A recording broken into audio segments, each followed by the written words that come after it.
Everyone knows that you can ask Siri questions out loud, but what the Mac doesn't seem to tell you is that you can also text with her. In the accessibility settings, scroll down to Siri and enable Type to Siri. From now on, even if you're in a quiet public space, you can still use Siri to add reminders, set timers, or ask what day it was on the 3rd of June 2017. I know, very specific. And that's just one of the settings I would always change on any Mac. Coming up are 11 more that will, guaranteed, make you enjoy your Mac even more. Okay, 2 tiny tweaks for the menu bar. Open System Settings, go to Control Center, and under Battery, toggle Show Percentage. And further down, we can click Clock Options and enable Display the Time with Seconds, which can be useful when you need to sign up for or pre-order something online at a specific time. Now, just below the Control Center options are the Siri and Spotlight settings. Spotlight Search can find basically anything on your Mac, but that's also the issue.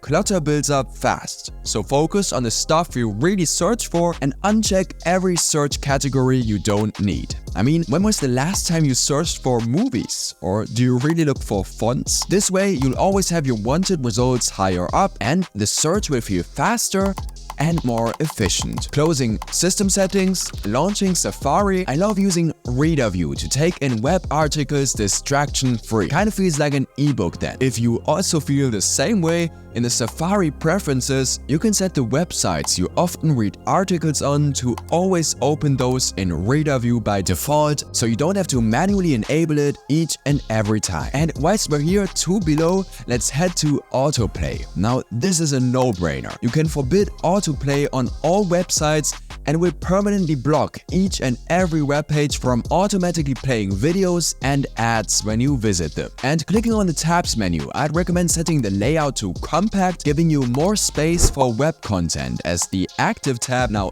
doubles as the search bar. And then on the start page, I like to uncheck everything for that ultra clean look, and instead of displaying my favorite websites here, I enable Show Favorites bar in the view menu to always have access to my most used websites. Which brings me to Skillshare, who are kindly sponsoring this part of the video.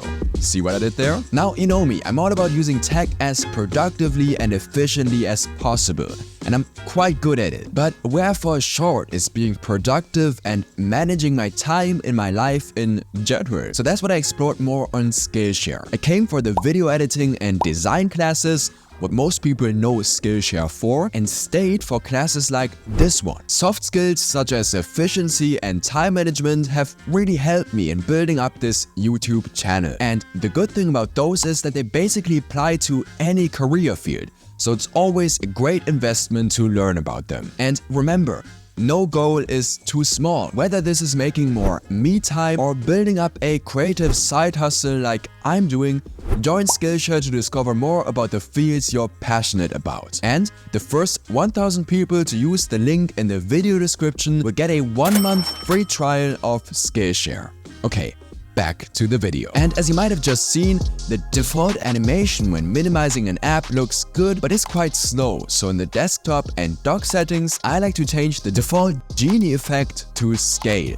Tiny change, but it feels slightly quicker and snappier. Okay, this one's really important. It might surprise you which of your apps have access to your most private data. So let's do a quick checkup. Head to Privacy and Security in the settings and go to Full Disk Access. The apps in that list can see data in Mail, Messages, Safari, Home, so it might be worth keeping it as short as possible. If you use iCloud to sync your files and you drag and drop some onto your desktop, you might have noticed that those don't sync to the cloud. Good thing is, you can always change that. Click your name in System Settings, go to iCloud, then iCloud Drive, and enable Sync Desktop and Documents folders. From now on, you find a desktop folder with your files on all your iCloud devices. As easy as that. Speaking of which, in the Finder, I would always enable Show Status Bar and Show Path Bar in the View options. This lets you see exactly where you are in the file hierarchy, so you can easily go back to your previous folders, and it shows you how much storage space you have left on your disk or in iCloud, or when selecting a file, how much space it takes up. Now that we've enabled those,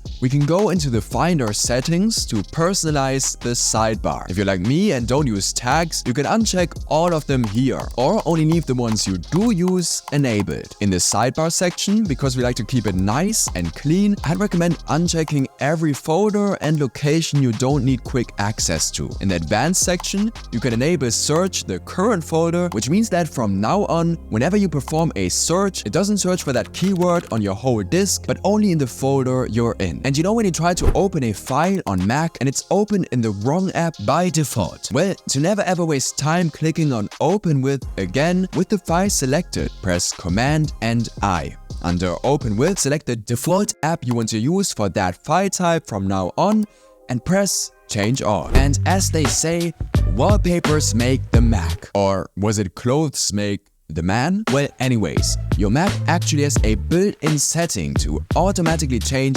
wallpapers. And if you want to know where to find it, you should watch this video next. Plus, you watch me struggle to fit 22 Mac customization options into less than 6 minutes.